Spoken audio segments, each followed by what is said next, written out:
Oh, there we go. Recording's just started as well. So hopefully you're all right with that. You're probably getting messages to say, is that okay? So yeah, Helen Arkell Dyslexia Charity. Obviously we support lots of children and adults with dyslexia, about 1,000 or 1,200 people a year. So a week like this where we get the opportunity to talk about what's been going on in the various different fields that people are interested in within this world of dyslexia, that's a brilliant opportunity. So it's great to welcome Anna to be with us, who's been really looking at everything that went on during that homeschooling period in COVID, which seems such a long time ago now, but was so sort of seminal at the time, and what we learned through that with discussions with families during that period of time, and also how that might affect things going forward, you know, what we learnt and how that might inform future practice. So you'll see, you know, I hope that you have the opportunity to put questions into the chat box. So if you hover your mouse somewhere on your screen, on mine it's along the bottom, just put your questions into the chat box and Anna will pick up questions at the end. And yeah, that's great. That's all from me. Over to you, Anna. Thank you. Thank you, Andy. Hello, everyone. Thanks for joining us during this lunchtime webinar. I'm very, very pleased that I was invited by the Helen Arkell Center to do this webinar for you. I've got very good memories of working with the center when I was doing my first more significant piece of research on spelling with children with dyslexia back in 2013-14, and they've been incredibly helpful in putting me in touch with families that wanted to take part in the study. And I remember how enthusiastic everybody was about supporting the families and the children and sharing with me and with them what we had to say. So I'm really, really pleased that I am with you today. And as Andy was saying, I can't wait to share with you the findings of a very recent project we did here at the University of Reading, online, of course, because it was the pandemic. So we worked with more than 180 families, exploring how they supported their children in their literacy activities while the schools were closed. So I'm going to start the presentation by sharing my screen with you.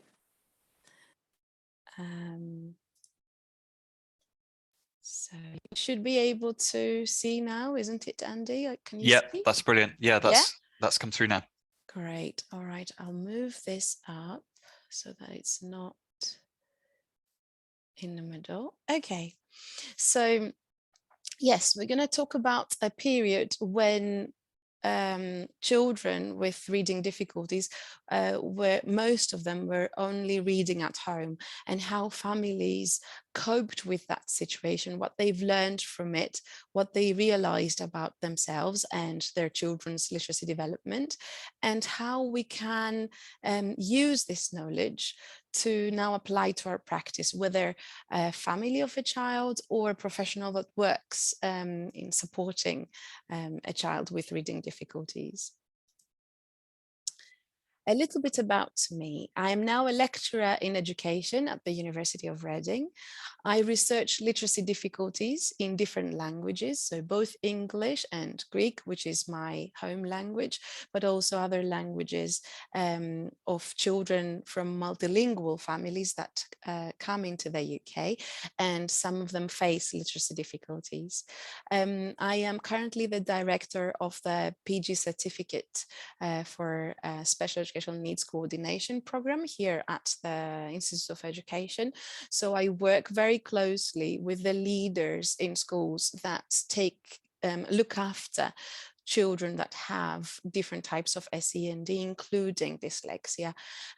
So I want to think of myself as somebody who does research in the field, but also has a good understanding of how to translate the evidence that we have to the real practice in the day-to-day support of children with reading difficulties. I convene different local professional community groups, like family networks with children that have dyslexia or reading difficulties, and also professionals that work with them or are interested in either literacy difficulties and multilingualism. And I've already talked to you about my links with the Helen Arkell Center.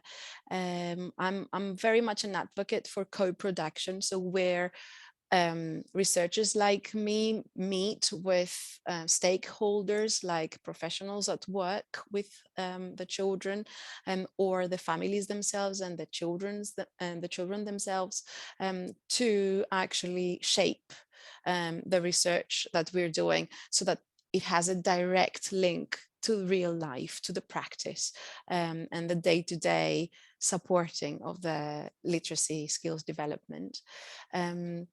I'm also giving you the links to my social media if you want to get in touch and know more about what I do or the findings of this research or other projects I'm doing. I'll be very happy to hear from any of you.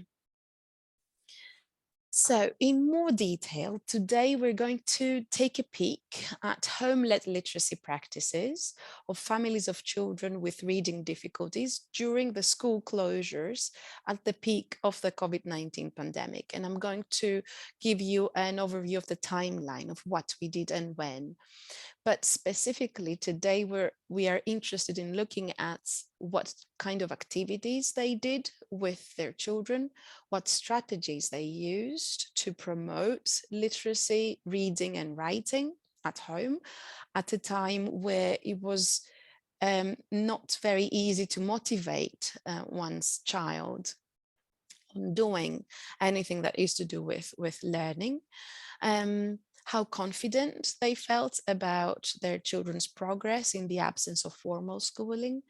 How did they see their own role as parents or carers, adults that are responsible for promoting reading and writing at home? And finally, how we can use this knowledge that we now have from this unique experience of absence of formal schooling. How can we use it to support children now that they are back? Most of them are back in formal schooling, and the families in the future. A little bit on the background of these projects that I'm going to talk to you about. This is based on this situation that was very prevalent during school closures in 2020, 2021, where many families found themselves in this unique position regarding learning, supporting their children to still develop their skills, their learning skills, and making progress, especially in their literacy skills, in reading and writing. The Department for Education and Media and Social Media were discussing, and specifically the Department for Education started measuring what they then called learning loss. So how many, you may have seen publications that showed how many months children were behind when the first school closure ended, when they started again more regular homeschooling, and then after the second school closures and the third school closures, they kept measuring the declining of reading and writing skills for children in different socioeconomic situations. So children that were categorized as vulnerable, children with special educational needs and disabilities, children that would come from lower socioeconomic background, and so on. And you could see split views about whether home learning could make up for the loss, the so-called loss. And hopefully what I'm going to show you today is going to try to change this narrative, really highlighting the pivotal role that parents had in keeping the spirit, keeping up the spirit in home learning situations and motivating their children in still doing reading and writing at home while not in formal schooling. Um, Before I go into the specific projects I'm talking to you about, I'm going to give an overview of of a couple of projects that we ran during the pandemic that kind of linked to one another. So we started when the first school closures began in April 2020. We started with a bigger project, a broader project on learning and well-being of youth with SEND. And this was done firstly during the first school closures from April to July, and then during the second school closures in January 2021 to March 2021. So April 2020 to March 2021. And we asked parents, it was about 350 families of children with SEND, among which dyslexia, but also professionals that worked, like teachers that worked with children in schools. Well, the teachers were in schools, but the children were at home, on supporting them in their learning. And this led to a website which I have linked for you below. It's an interactive URL, and I will share this presentation with you in the end so that you can go out and you can go and find out more about the findings, but perhaps most usefully, the free resources that we collected from different families and practitioners on different subjects, among which reading and writing, but also maths and other subjects that they were using during this long time of school closures, and they're freely available for families to use. So you can share, you can use them yourself, or you can share with anybody you feel may find them useful. This led to one report for the Department for Education giving evidence on what was going on during the first school closures, and then a second report. I've linked them below in case you're interested in finding out what the findings were. But mainly, one of the key findings was that families mostly felt disconnected from professionals because it was so new. This situation was so new to everybody, and many of them were feeling stuck, having vulnerable children with more than SEND to deal with, and professionals on their side felt quite overworked, and although they were doing what was in their power, they didn't have the means sometimes to support the families in the way that they would have wanted to. And it gave us the opportunity to ask ourselves some questions that are to do with home learning, but led to the next project, which is to do specifically with literacy practices for a broad range of children of different literacy abilities, reading and writing levels, which we then could break down into children with dyslexia, literacy difficulties, multilinguals, and so on. So today I'm going to talk to you about this specific project and the community project it led to. Going to move these so that you can see. Right. So in the second school closures in 2021, the beginning of 2021, we again used online questionnaires with families of children with dyslexia or literacy difficulties between 5 and 16 years of age. And we asked them how frequently they were doing certain things, and what strategies they used, and how much interaction or support they had from professionals. This then led to a community project, which I've linked here for you to have a look at, which was called Little Literacy Lessons for Families, where we worked with 7 families on supporting them to do literacy activities with their children. And then we filmed a series of tutorials, videos featuring the families doing the reading activities, and my commentary on why they're doing this the way they are, so that we could bring the evidence behind why we do things this way in reading and writing. And we also did a podcast with an overview of the first bigger project, and I've linked all these things here so that you can go and have a look at your own time later. There's plenty of resources, free resources for people to access, and I'm going to show you snippets of the videos later on to illustrate our findings. So what this first project on home learning and well-being showed is 4 key findings that led to our home literacy project. The one had to do with interaction with schools.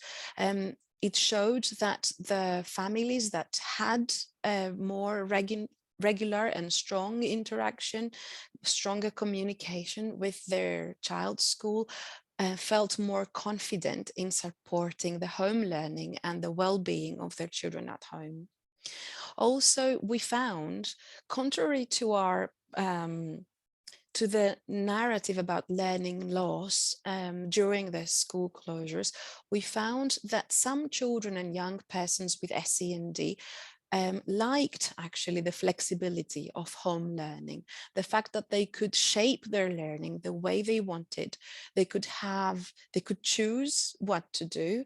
They could have quiet space to sit in and do their work, and yes, have some space and time to do what they wanted at home, in comparison to the school environment, which sometimes they would find distracting or overwhelming. A third key finding was that new technologies played a major part in home learning, with split views depending on the person's circumstances. So there were families that were saying to us that they didn't have access to a variety of media, of new technologies. Sometimes they didn't even have computers, laptops, and their children would work on the parents' phone, for example, would do their learning there, which wasn't the best. But other families reported having a variety, a range of media to work from, and they really engaged in online learning, depending on how easy it was for them to find resources. So other families would go off and look for themselves. Other families would rely a lot on their schools, on what their schools were sending them to complete each week. And also the fourth thing we found is that confidence levels in supporting home learning, excuse me, varied. And this was to do with many factors, and we wanted to try and disentangle this in relation to home literacy when it came to the second project that is the main focus of today's webinar. So these all informed our questions for the families that we asked in this project.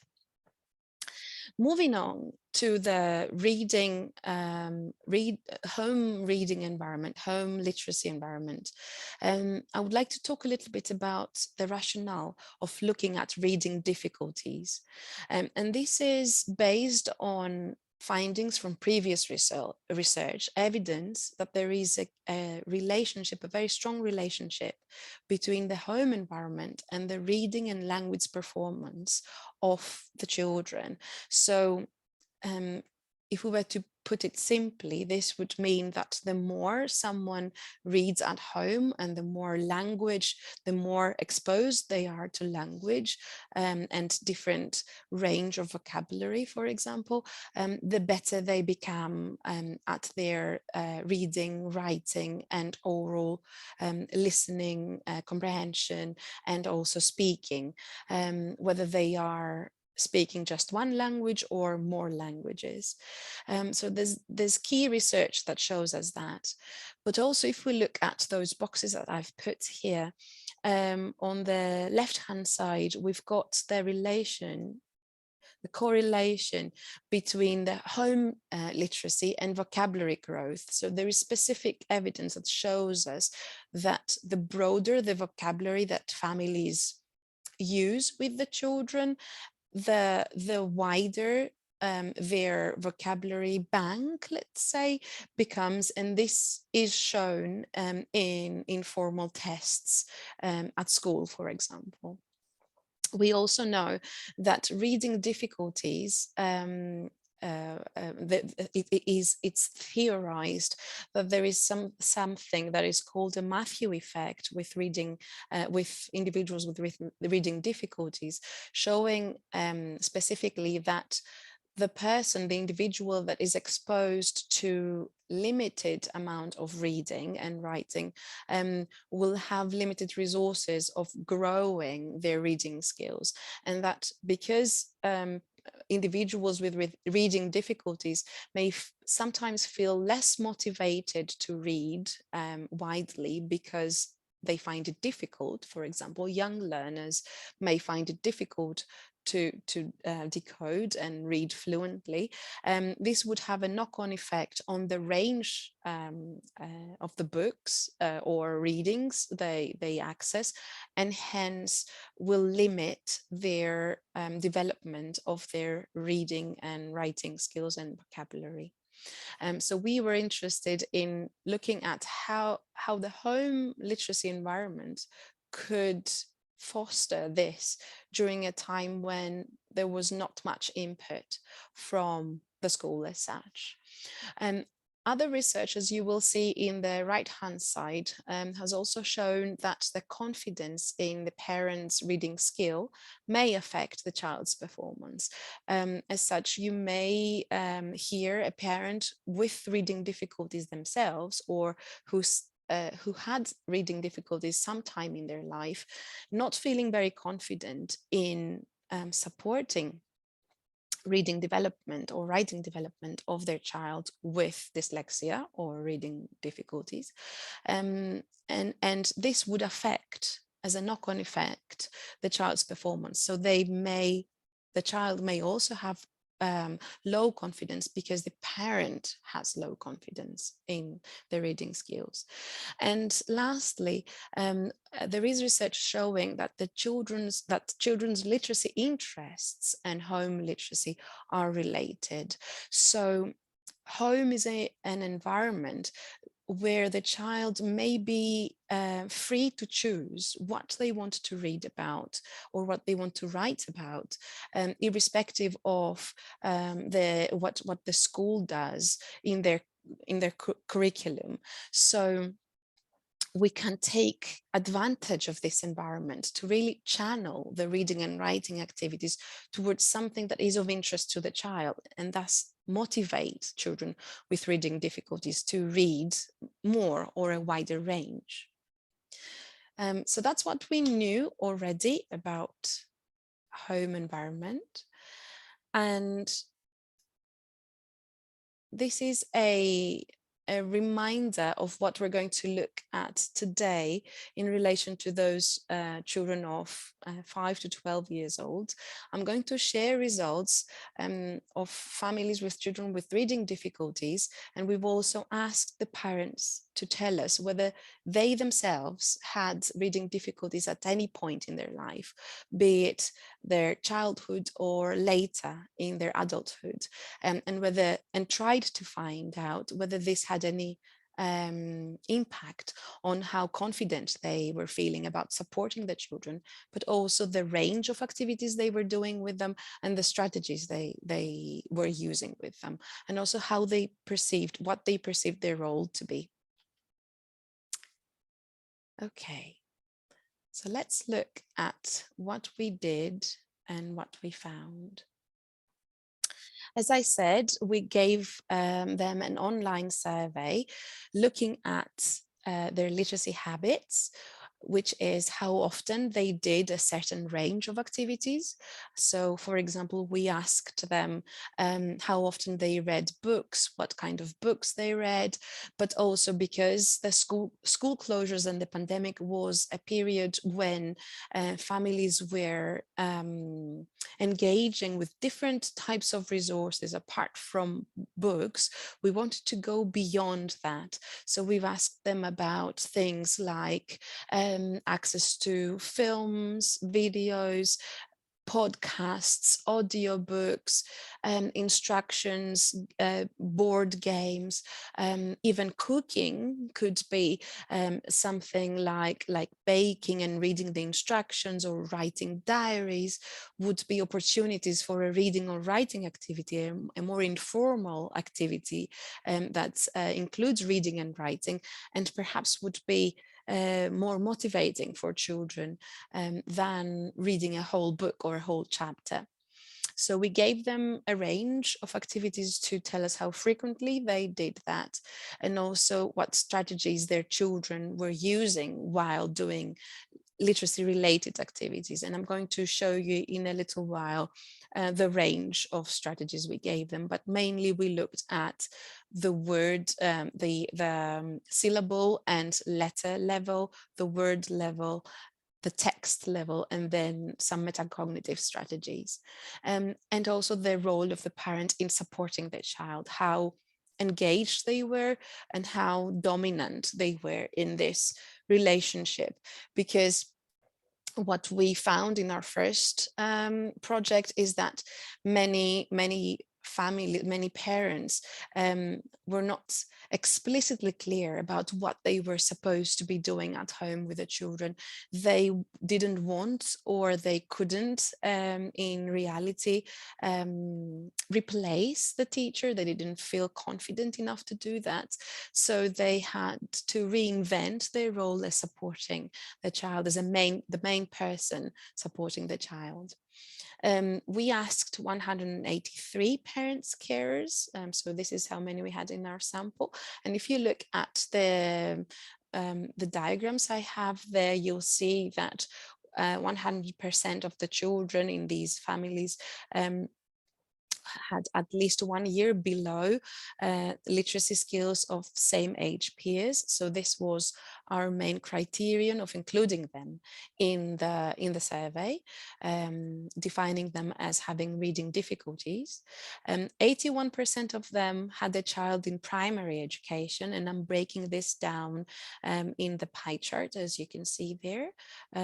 So we had slightly more children in the very early years, but then quite a few in the later years in primary education.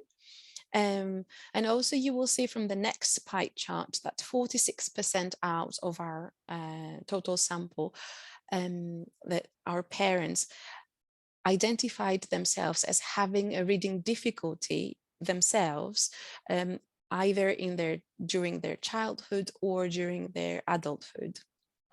So I will show you findings of this group of families separately, because it gives us insight into the strategies and habits and confidence of those parents.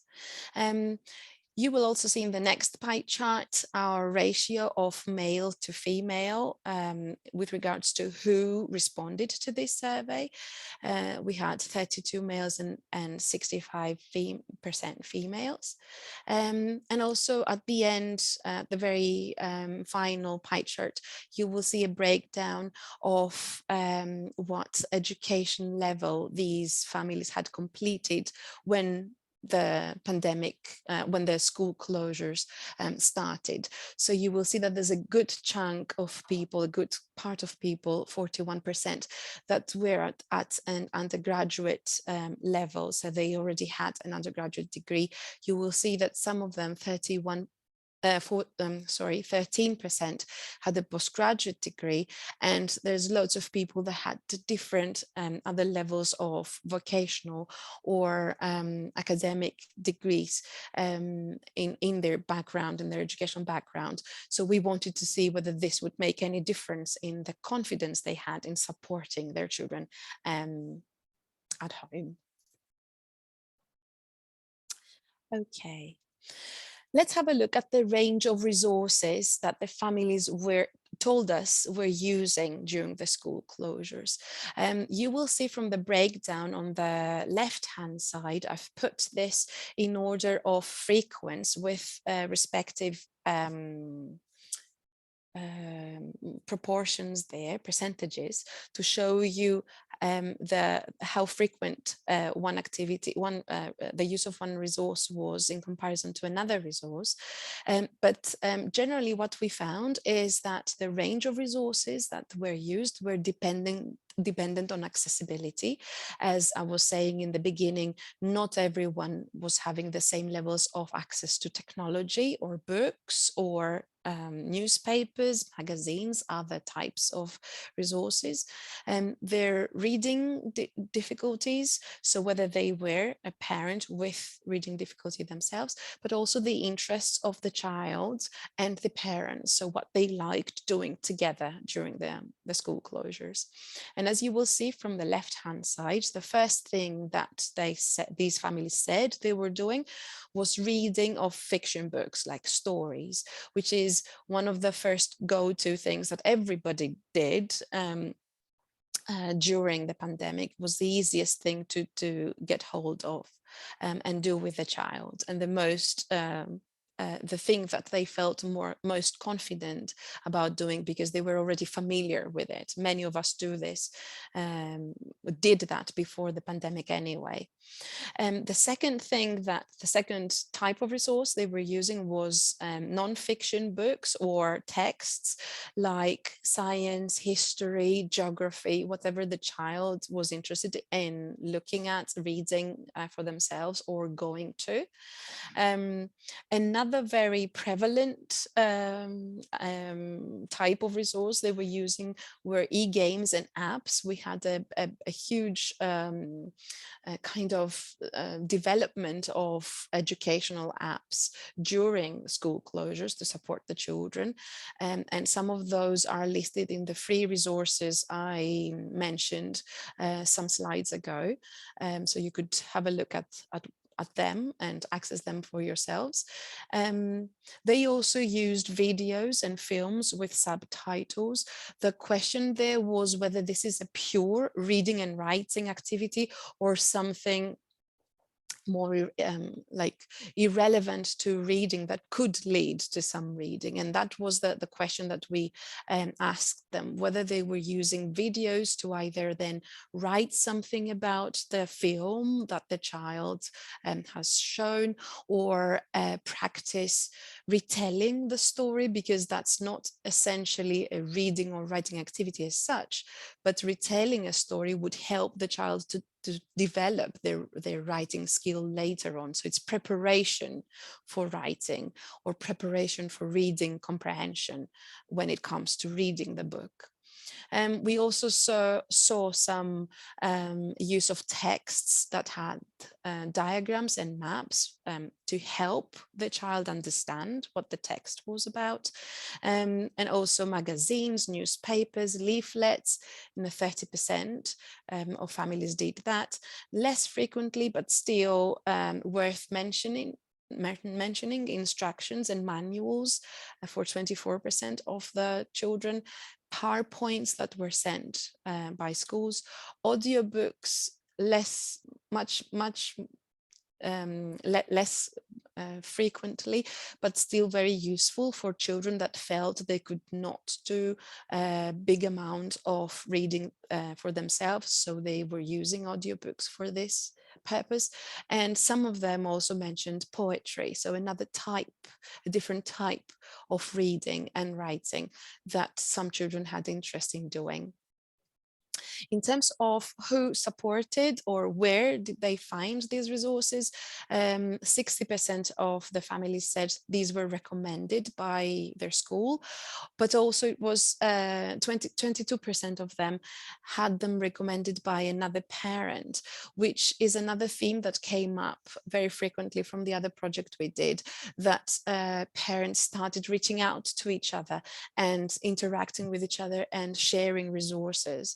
And 31% of them said they were looking for their and sourcing the resources for themselves. So people said they bought new books, they downloaded apps for their children, and they were doing lots of searches on the internet to find reading and writing materials appropriate for their child's level.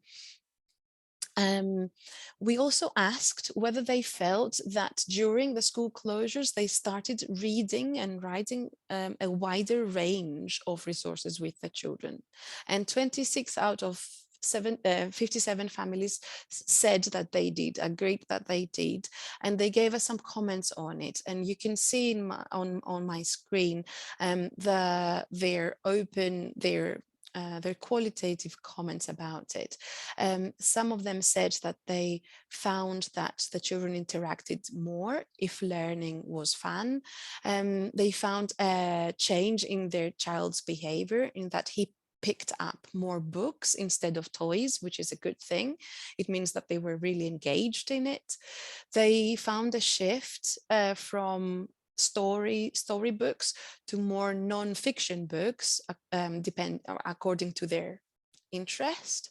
Um, they talk about a very conscious decision to expand their reading and writing they were doing by wanting a more varied opportunity to learn, and also starting new activities like looking at listening audiobooks, playing with apps, doing more online learning.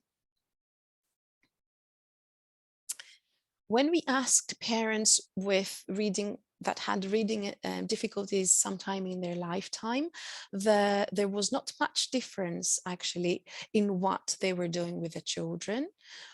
So there was a similarity in what they were doing. So I'm not going to go through the breakdown again because it's quite similar. And also the percentages in who recommended this or whether this was their own initiative, the percentages are quite similar. So we do not see much difference here in terms of the range of resources that they were using, depending on whether they they had a reading difficulty themselves or not. Actually, the qualitative comments are also similar. So some people talked about feeling as if they had to expand the resources because they were taking on the main responsibility of supporting their children during school closures. So they wanted to give their children this wider range, the opportunity to read a wider range. They felt it would improve the child's reading. The child took a new interest in a specific subject in history books, and they found that more online resources were becoming available due to the lockdown. And also the child developed a love for the laptop. So they were using her motivation, her interest, her special interest to boost, to open up the range of resources they were using with her. We also asked the families what the focus of their activities were, because we wanted to see whether parents would feel confident, or families would feel confident to expand the skills that they would develop at home with the children beyond their confidence zone. So you can see here in the bar charts on the axis, on the vertical axis, sorry, the horizontal axis, you can see the different areas that we asked them about and how much of that they were doing during school closures. So you will see that they were doing phonics a lot, accuracy of like reading and writing of specific words, so reading fluency and accurately reading words, but also spelling words accurately. But they also worked on understanding texts. You have reading and reading in light blue and writing in green, and you will see from the difference in the charts, from difference in the percentages, that writing was also something that families were engaged in, was the specific focus, the decided focus of the activity, but very much less than the reading in terms of understanding and figuring out how to structure a long coherent text of writing, because the parents said is that they wanted to keep the activities motivating for the children. So they felt that because writing was much more laborious and perhaps difficult for their children with reading difficulties, they would rather focus on more reading comprehension rather than writing long texts. But they, as you will see from the last two bars in the charts, in both charts, they also focused on independence. So on giving the child the ability to choose what they wanted to do, what they wanted to read or what they wanted to write about, and follow their initiative about that, but also stepping back a little bit to not dominate the child's activity as such. And we'll have a look in that in a minute or so in my next slides. And they also focused on enjoyment of reading and writing, which is great. If someone was asking me, I would say that this is the ultimate goal of doing reading and writing with your child, if you are a parent or carer, because essentially we want to keep developing the phonics and the accuracy and the fluency and the understanding, essentially so that they get the pleasure of reading and learning new things or learning about the world, but also being able to express themselves in writing in a way that is motivating and self-fulfilling for them. So as you are seeing from the two bar charts, there's not much difference in the focus of the activities that the families where there was no reading difficulty in the parent carer, and the families where the parents declared that they themselves have a reading difficulty, or had in the past, or have now, which is very good news, because it seems like all families were focusing on a broad range of things, stepping out of their confidence zone and experimenting with new activities. Let's now look at what range of strategies they used. Again, I will show you findings for the one group separately to the other. So the parents without reading difficulties themselves and the parents with reading difficulties, to discuss a little bit whether this kind of limited or restricted the range of strategies they used or not. So let's start from the very bottom of this ladder of different skills. You see that we have strategies used at the letter and word level, then at the level of understanding a longer text, and then metacognition, which is all the strategies that children may use to understand how they learn and then regulate their own learning. And I'll show you what I mean in a minute. So on the first level, we've got individual words. We asked them how frequently they were using strategies to promote accurate reading and writing of individual words, in terms of how many days in the week that they were taking the survey.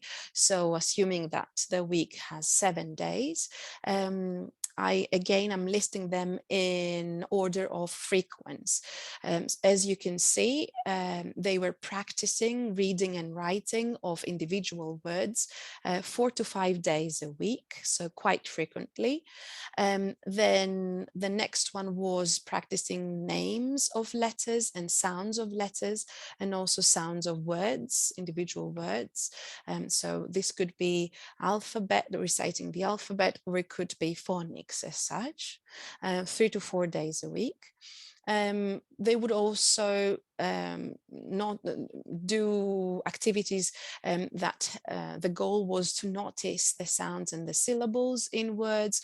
So say giving them, asking the children to identify the ending sound of a word or the beginning sound of a word a bit less frequently, 2 to 4 days a week. Rhymes, 1 to 2 days a week. This may be the case of also having older children in our sample, which may explain why rhyming was not the go-to thing to do, because families with younger children would tend to do rhyming. And lastly, word games, so like crosswords, and games that we're asking the children to find specific single words and put them in order, or things like that, between rarely to 1 day a week. And this is a breakdown of how much of that was done with the aid of parental support. So we asked them how much able the child was to do this alone, or how much support they were getting and by whom. You will see that for this level, we have a quite high level of support. So 81% said that their child was dependent on them to do the activity. And you also have 19% that did that alone, and 11% that used technology to do that, and about 5% had support from a professional tutor. If we look at the same level and the range of strategies used by parents who identified themselves as having reading difficulties at some point in their life, you will see that there's not much difference in what they were doing. I'm not going to go through the breakdown again because they are quite similar. There's a difference in the rhyming and noticing of sounds and syllables in words, which it impacts on actually the accuracy, the ability, the reading accuracy ability of the children, but not much difference as such. And you will also see that that the percentages of independence are similar, although we have a slight drop in the parental support to 75%. So, and 26% of the families said that the child was able to do that alone. This may be an indication that the child with reading difficulty was old enough to do these activities, to do these activities and use the strategies on their own without any support from their parent, who also had a reading difficulty. So it may show us something that is to do with independence here. I was about to show you a part of the videos that we made for the community project that we did after this main project, showing you examples of these activities. I'm not sure we have the time now, so I'm going to skip this slide and perhaps go back to those snippets later on when we come to the question and answers part of this talk. So I'm going to skip it.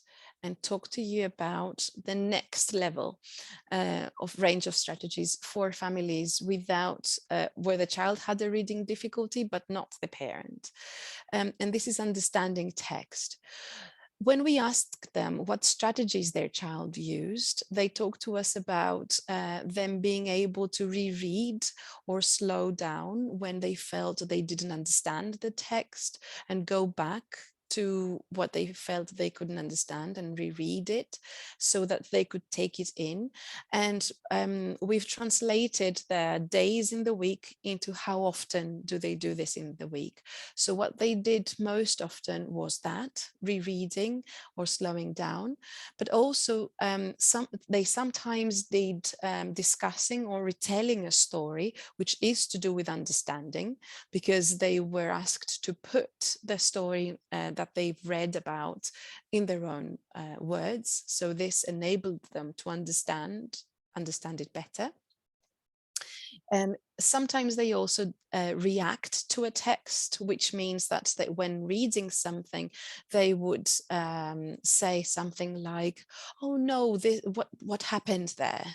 "Oh no, that's very bad for him," and things like that. But also they expected an explanation, or they predicted that something would happen later on in the book or in the text that they were reading. And that's again a strategy that readers use to take in the information to understand the text that they're reading. Sometimes they also used images and tables or mental images. They were making images of what was described in the text so that they could understand it better, or commented on what they were reading, or asked questions about it. So asked the parent about something they had read about in the text. Or were able to guess from context. So depending on what had happened before or after, before, and they were able to gather information about the environment that the story, for example, was taking place in, or the subject that they were reading about, whether it was history or geography or any type of subject, and they could guess the context of the text so that they could understand it. And less frequently, not so frequently, they use dictionaries or highlighted parts of the text, or use the structure of the text to understand it. And this is understandable because this strategy, we can say that it belongs more into more structured ways of learning how to read and write, develop reading skills. It belongs more into the school environment rather than the home environment. So the home environment was much more relaxed in terms of what strategies to use. When we asked them about how independent their child was when doing that, we got similar results with the previous level of reading skill, but we had a slight increase in the independence of the child from 19% to 23%. So it's pleasing to see that 23% of children with reading difficulties were able to do some of those things alone. We had similar results for the families where parents declared they had reading difficulties themselves at some point in their lives. As you will see, again, we have rereading or slowing down very often, reacting to the text often, commenting, asking questions often, and guessing from context very often. I wouldn't say, so in the previous slide, you may have spotted that these 3 strategies were less frequent, somewhat less frequent. I wouldn't say that this is a matter, well, we need to go back and see whether this is a matter of the parent being more able to support them or not. So whether this actually shows us that children would rely more on themselves rather than the parent with reading difficulty. So does it show us a shift towards independence or not? Or does it show us some more, let's say that the parents with reading difficulties may reading difficulties may have been more alert, and measuring these strategies with their children. But I wouldn't say that if we were to compare these strategies statistically, we would find a significant difference in terms of how often they did that. So yes, they were able to do all those things that we've talked about earlier. And also you can see, oh, sorry, went back. You will see very similar percentages of independence between the two different types of groups. So very pleasing to see that there's no compromise because of the parents' reading difficulties. We go on to look at the last and highest level of reading and writing skills, that is to do with having the toolkit to assess and regulate one's own reading and writing development. So as you will see from the strategies, these are things that these are all strategies that children can use to assess their own reading and writing development. So for example, we asked them whether their child knew how to overcome difficulties. So when they felt they were struggling with reading and writing, did they know how to overcome it? Did they have a strategy to resolve their difficulty? And many families said that they sometimes did, so that's quite frequently.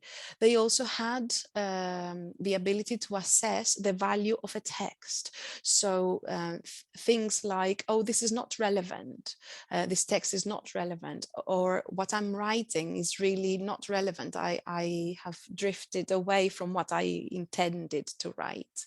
So they were able to assess what they were reading and what they were writing. They showed awareness of their own ability, so they could judge whether a text would be difficult for them to access, or whether it would be at the right level for them, and also knew what they liked, what they didn't like, what they were good at, and what they were not very good at. And these are all strategies that help children regulate their own learning, feel ownership about what they're doing at home. They rewarded themselves for finishing a task.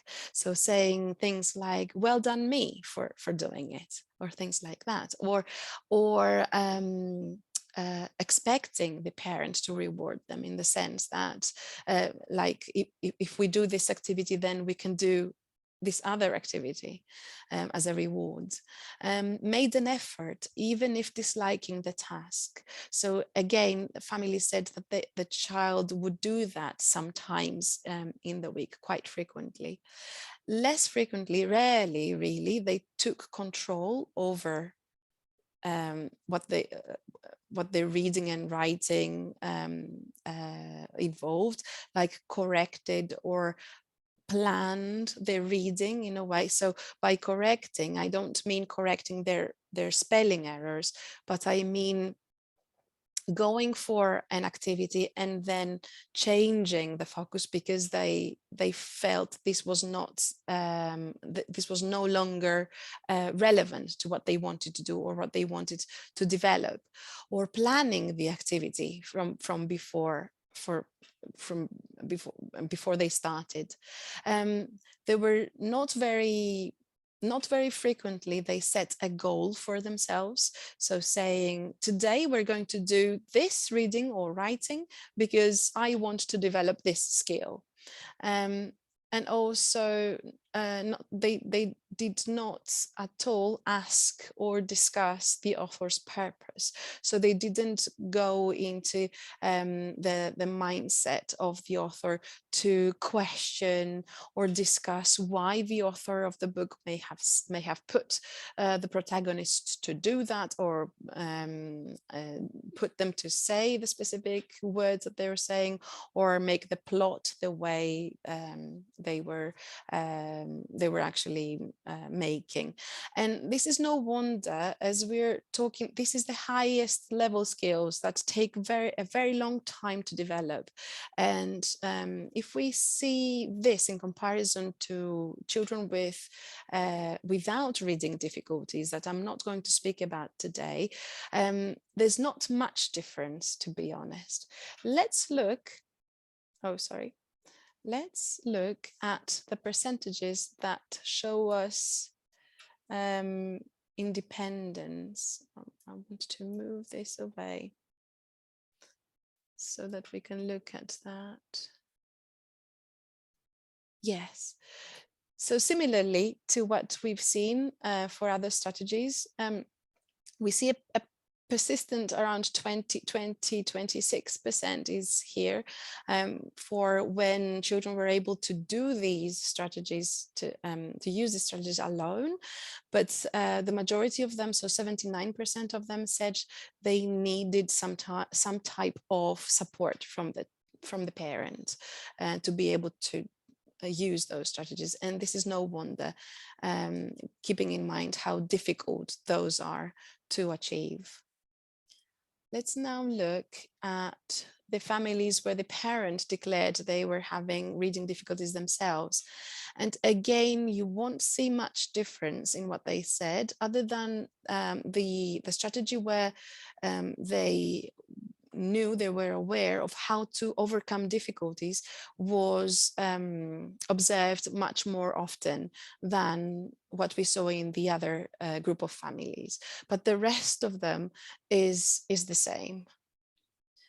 And if we look at the percentages, again, we have a 25% that were able to do this alone, but 88% were dependent on the parent to help them, to support them, to use these strategies.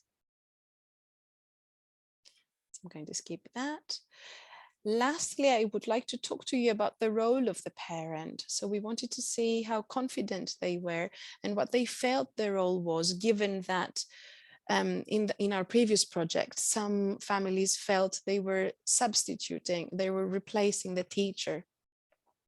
So some of the things they were doing was praising a child for a particular action, like saying, well done for being able to read this word. This was a difficult word, and well done for doing it, or well done for finishing this task. Boosting the confidence in the child's knowledge ability, saying something like, you can do this, you have done this before, so you can do it.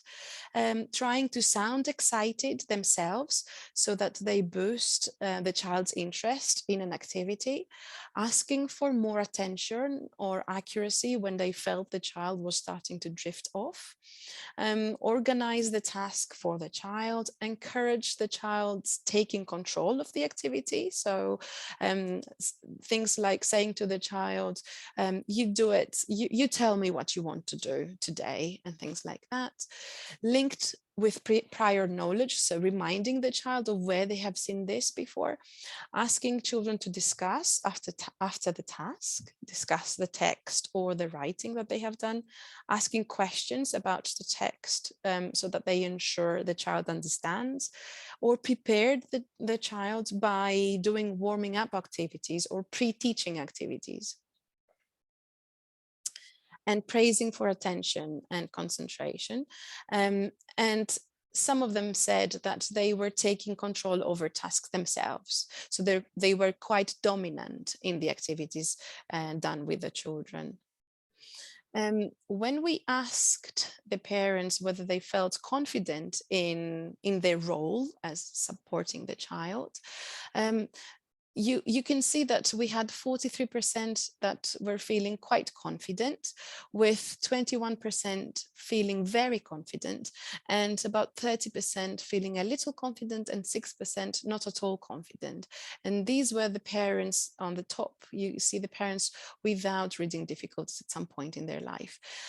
But you will see that the percentages are quite similar, with a slight difference in the confident and a little confident part of the pie chart, where more of them felt a little confident about supporting their child in their reading and writing, and less of them feeling confident, which may make the case that their own reading difficulties may have impacted on their confidence in leading those activities at home. And I wanted to end before we go into how we can use this knowledge for our future practice, with uh, some comments we got from parents in relation with their views on home literacy during school closures. You see on your left-hand side the the the the negative, let's say, the negative comments, feeling stressful about it, being worried that the child would slip through the net because of the extended school closures, finding it harder to concentrate, feeling overloaded with supporting the child. But hopefully you can also see on the right hand side how many things they've discovered about their child's reading and writing ability, their interests, and being more engaged in that. Some people said it was good for bonding. Some people said that they were more aware of their child's ability. Some people said that it was a whole family thing that they now did, the reading and writing, which is towards this direction of enjoying reading and writing than it's being a burden for families that have children with reading difficulties. When we asked the same question to parents that had reading difficulty themselves, the comments kind of mirrored what the other group of parents told us.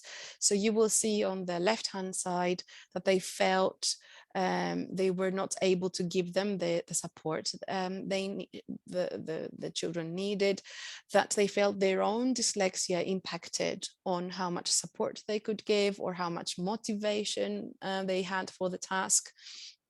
They felt alone sometimes, they felt tired, and felt it was very difficult to keep up the motivation. But on the right-hand side, you will see that parents also discovered again a few things that they can a few things about what they can do at home and what their role can be, their child's skills and development of those skills, and how they can now use them for the future. So they're saying that they felt that the dedicated teaching they had benefited their children, that they made kind of a special time out of reading and writing for the child, which is quite nice in terms of linking it to the pleasure of reading and writing. Seeing an increasing independence in what their children would do comparing to the pre-COVID situation, and feeling more confident themselves to support the children despite their reading difficulties. Okay, so now I've prepared a Padlet for any attendees of this webinar that want to contribute to that. Before we go on to me suggesting how we can use this knowledge that we now have for the future, I would like you to tell us how you think you can use it. You can use that in your own roles by going to this link. I will stop sharing for now so that I can put this link to the Padlet. Let me just find it.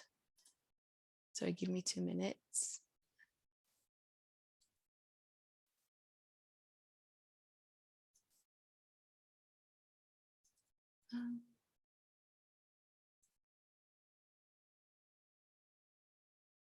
Let's see, so if I go to it,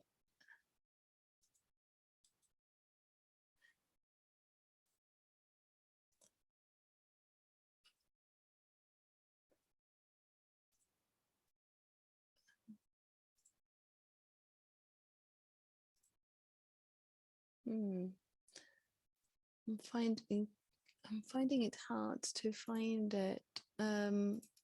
Sorry, give me a minute to try and overcome this.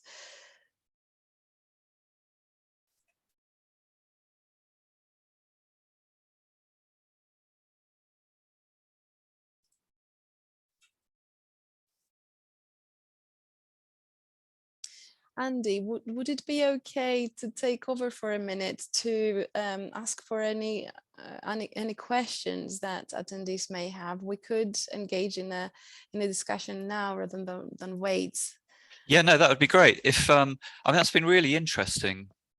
Shows what a mixed bag it's been, really, and I Yeah. guess the responses you've had are a bit surprising. And that probably we've seen a lot of the more negative aspect of people coming Mm, to us, but then the people who come to us are, by the very nature of the beast, self-selected to be the ones that are looking for support. So it's the ones down the other end. We don't hear from the ones that have found it positive, but no, I can see it makes sense that if you've developed new habits and maybe you started setting time aside with your children during the forced periods of homeschooling and lockdown, that if it's been a positive experience for all and you've managed to preserve that amount of time in your new lives as life's got back to normal, mm, then you've added that you didn't used to do before as a way of practicing and enjoying. So I yeah. can certainly see that. Yeah. That's what I'm getting. That's the feel I'm getting from their responses. So I wouldn't say that we have more of a like the ones that feel more positively about it are more than the ones that felt restricted by lockdown and school closures. But what I am suggesting is that we can use now all those common strategies, the knowledge that the one group of parents, the ones with the positive experience, all the experience that they have now, we can use it to kind of expand it to more families. So if we show them what they're able to do, and that actually there are ways of supporting their child that could be fun and wouldn't necessarily be what's the word, replacing the teacher as such. We could make a difference, I think. So I put the link to the Padlet in the chat for anyone from our participants that wanted to give us their views. And I'm going to share my screen again so that we can see any answers that come in. It's anonymous. And in order to, yeah, I need to share my screen. Okay, so that's the Padlet. So if you wanted to double click on the screen, on your screen, when you go to the link, and tell us how do you think you would apply what we discussed today to your future practice, whether you are a professional or whether you are a parent, carer of a child. It would initiate a discussion on what we can do next. Shall we give people a couple of minutes to do that?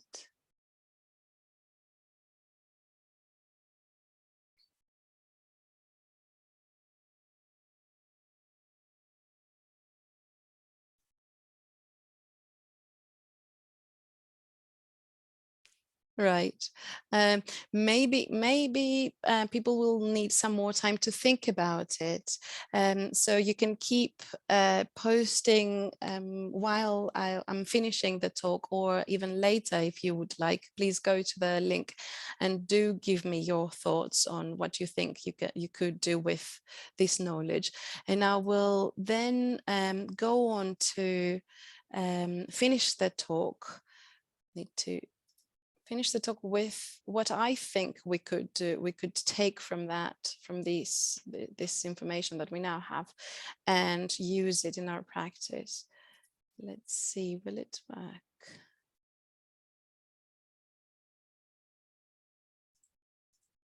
Okay.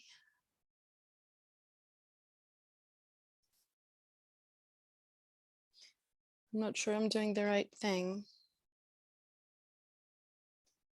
Let's see. Right, so it took me back to the beginning, which is okay because I can still press this button.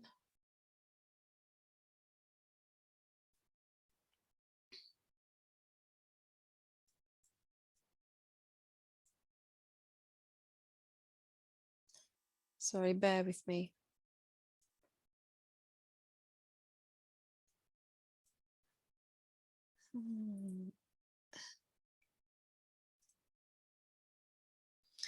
Okay, so hopefully these results show that now is the time to bring families in the conversation, now that they're still warm from what they were doing during school closures, whether it was a more negative experience for them or a more positive experience for them.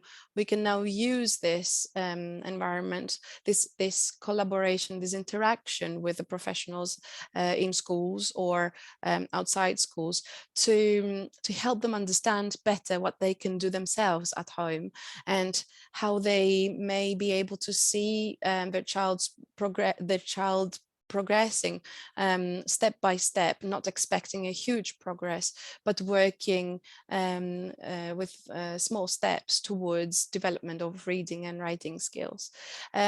It is a good time to establish a two-way collaboration. So apart from them coming to us as professionals to ask for advice, also to keep this channel open to interact, give advice and ask and assess the child's skills as they go along to do home literacy activities that they themselves coordinate or we help them to coordinate if we are professionals. And also help families to organize and assess their home literacy environment and skills. So talk to them about the range of strategies they can develop with a child, the range of different roles they can have in stepping slightly, eventually stepping back from supporting the child completely by trying to encouraging the child to take ownership, take responsibility of their reading and writing skill development.